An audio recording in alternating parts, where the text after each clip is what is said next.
parce qu'il y a tellement de mimiques de fonctionnement, il y a tellement de petites choses à choper sur chaque chien que vos chiens en fait s'épuisent même à jouer avec d'autres chiens. Retrouvez Esprit Dog et des centaines de vidéos sur YouTube, Facebook et Instagram. Abonnez-vous. Et n'oubliez pas, nos formations en ligne sont là pour vous aider à éduquer facilement votre chien ou votre chiot. Rendez-vous sur espritdog.com.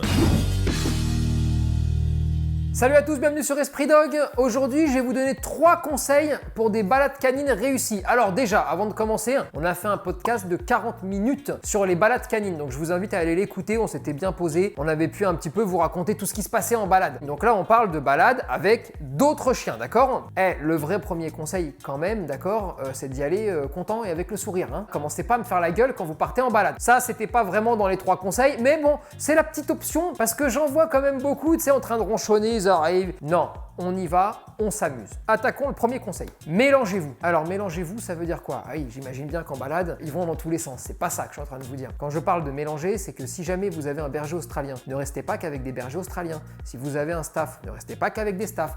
Et ainsi de suite pour toutes les races. C'est vraiment important d'arriver à montrer à vos chiens le panel le plus large possible d'aptitudes, de caractéristiques, de chiens différents donc. Et ça, c'est vraiment quelque chose qui est important parce que quand ils partent se balader avec d'autres chiens, le premier objectif, c'est qu'ils s'amusent. Le deuxième, c'est qu'ils puissent se dépenser parce qu'il y a tellement de mimiques de fonctionnement, il y a tellement de petites choses à choper sur chaque chien que vos chiens en fait s'épuisent même à jouer avec d'autres chiens. Je sais bien évidemment qu'il y a plein de groupes de races qui se montent et franchement, ça peut être très cool. Là, je suis pas en train de vous dire plus jamais vous ne le faites, il doit pas y avoir 2 Rottweilers sur une même balade. Non, c'est pas ça. Il peut y en avoir 2, 3, 4 si vous voulez, c'est pas le problème. Simplement, on fait attention de ne pas rester tout le temps qu'entre nous en fait. Si une fois par mois, vous me faites une balade avec 50 bergers australiens, personne ne va rien vous dire, vous inquiétez pas. Mais c'est juste qu'au quotidien, je préfère qu'on montre le panel le plus large possible de chiens et donc de différences entre tous ces chiens pour que ce soit intellectuellement beaucoup plus épanouissant et surtout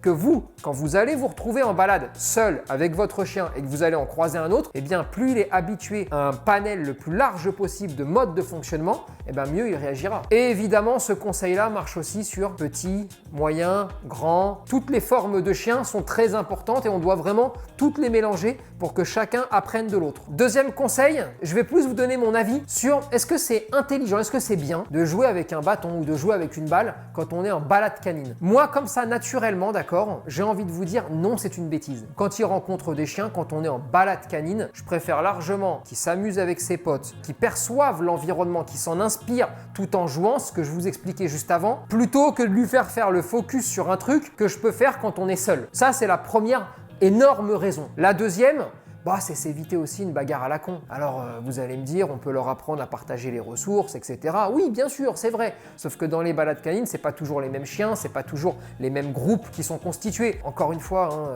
si vous êtes habitué à le faire et que ça se passe très bien, vous pouvez continuer à le faire, c'est pas le problème, il n'y a rien de grave là-dedans. Simplement, le fondement même de la balade canine, c'est de permettre à son chien d'interagir avec ses congénères principalement et d'absorber le monde.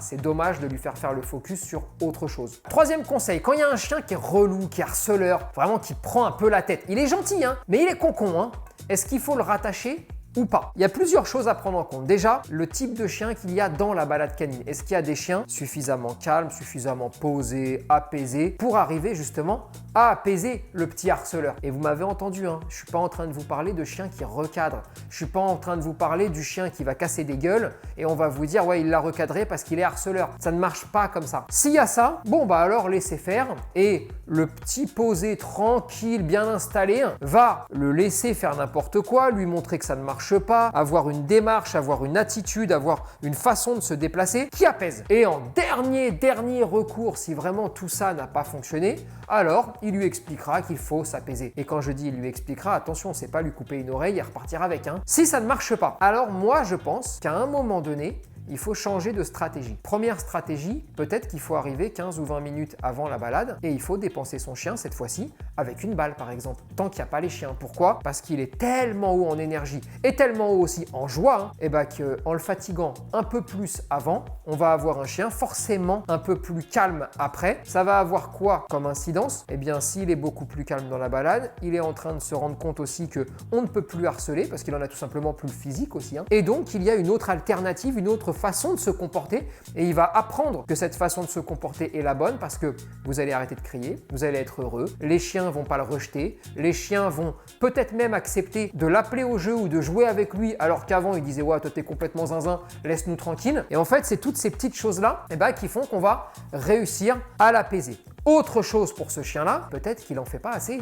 Eh oui, parce que s'il sort en balade canine une fois par semaine, je peux vous assurer que les 6 autres jours, il attend sa balade canine et il dit toi, dès que je vais te choper un chien pour jouer avec, je le lâche plus. Et là, c'est le bordel. Dans ces cas-là, on change de stratégie et on se dit allez, on se prend une semaine de vacances, on se fait 4 balades canines d'affilée. Allez, tous les jours 10 potes, tous les jours 10 potes, on se fait ça sur 4 jours, c'est ce qu'on appelle une guerre éclair. Eh bien, vous allez voir que le niveau d'excitation, d'intensité va baisser à mesure que les jours vont passer parce que quelque chose qui a été raréfié ne l'est plus. Et ensuite, vous pourrez reprendre un rythme. Alors attention, ne me reprenez pas le rythme de il voit un chien par semaine. Mais s'il voit quelques chiens dans la semaine et il fait sa balade avec ses potes en fin de semaine, ça passera là encore très bien. J'espère qu'en tout cas, ça vous a éclairé ces 3 conseils et ça vous a permis de mieux percevoir les choses. N'oubliez pas quand même que pour ceux qui savent pas, vous avez toutes nos formations en ligne qui sont disponibles. Pour ceux qui veulent aller encore plus loin, vous avez tous nos podcasts où là, on se pose à la cool et on parle 40 minutes, 50 minutes d'un peu tous les sujets d'éducation sur vos chiens. Et puis évidemment, vous avez la chaîne YouTube où il y a 600 vidéos